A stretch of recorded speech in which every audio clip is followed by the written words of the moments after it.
A paz do Senhor Jesus, vamos para mais um dia do nosso devocional, e se encontra no Evangelho de Lucas, capítulo 24, versículo de número 12, que diz: Pedro, porém, levantando-se, correu ao sepulcro, e abaixando-se, nada mais viu, senão os lençóis de linho, e retirou-se para casa, maravilhado do que havia acontecido. Estamos iniciando mais um capítulo, e esse último capítulo do Evangelho de Lucas, onde nós vamos falar sobre o Filho do Homem é vencedor. Encerramos o estudo expositivo do Evangelho de Lucas, escrito na cidade de Roma, entre as décadas de 60 e 70 depois de Cristo. O livro tem como objetivo principal proclamar que a salvação de Jesus é para as pessoas de todas as nações. Lucas ele escreveu para os gentios, isto é, para aqueles que não são judeus. E o versículo chave do livro de Lucas é Lucas 19, versículo 10, que diz: porque o Filho do Homem veio buscar e salvar o perdido. Então Lucas ele encerra seu livro com a ressurreição de Cristo, o fundamento da fé cristã. Se Jesus Cristo não tivesse ressuscitado, não haveria salvação. A fé seria vã e nossa ressurreição jamais aconteceria. Então, a ressurreição de Cristo é uma prova da sua divindade, pois a morte não o deteve. Então, a morte jamais poderia matar o autor da vida. Jesus é o Filho do Homem, ressuscitado. Aquele que venceu a morte, foi reconhecido pelos seus discípulos, validado pelas Escrituras e exaltado no céu como Senhor. Então a ressurreição também ela impacta nossa vida prática. Ela não é apenas uma doutrina para ser criada e professada, mas uma verdade que muda nosso viver diário. Então vamos estudar de que forma o Evangelho de Lucas apresenta Jesus como Filho do Homem vencedor. Então vamos dividir em 4 partes esse capítulo, falando aqui entre o versículo 1 e o versículo 12. Nós vamos falar que Jesus venceu a morte. Então chegamos ao clímax do Evangelho de Lucas, e a ressurreição de Jesus Cristo é a vitória sobre o pecado, sobre a morte e sobre Satanás. Percebemos que estamos diante do fato histórico mais importante da história para todos que professam a fé cristã. Lucas é preciso na sua narrativa do fato. Então, domingo, altas horas da madrugada, mulheres vão ao túmulo do qual Jesus fora colocado com o intuito de ungí-lo.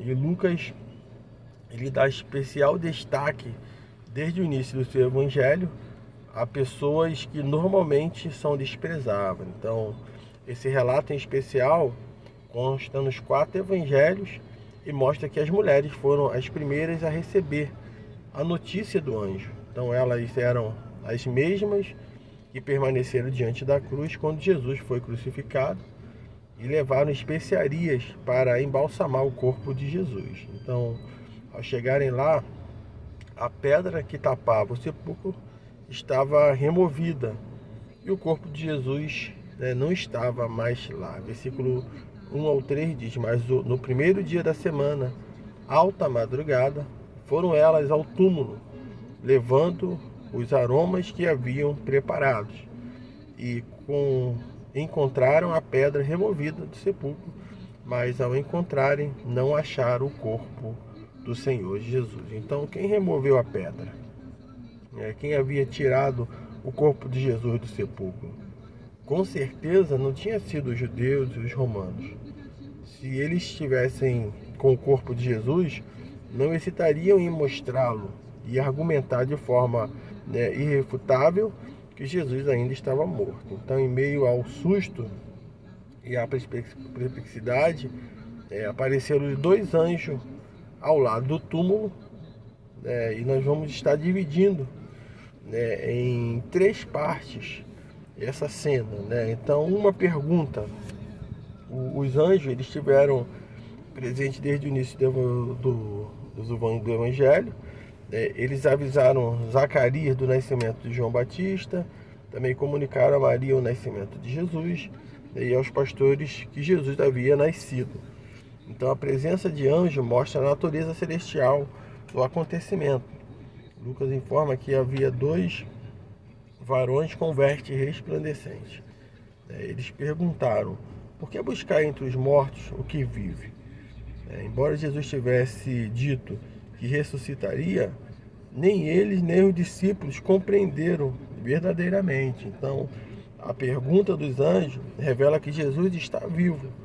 Por isso, jamais deve se preocupar, deve ser procurado entre os mortos. Então, na ilha de Pátimo, Jesus ele diz a João, em Apocalipse capítulo 1, versículo 17 e 18: eu sou aquele que vive.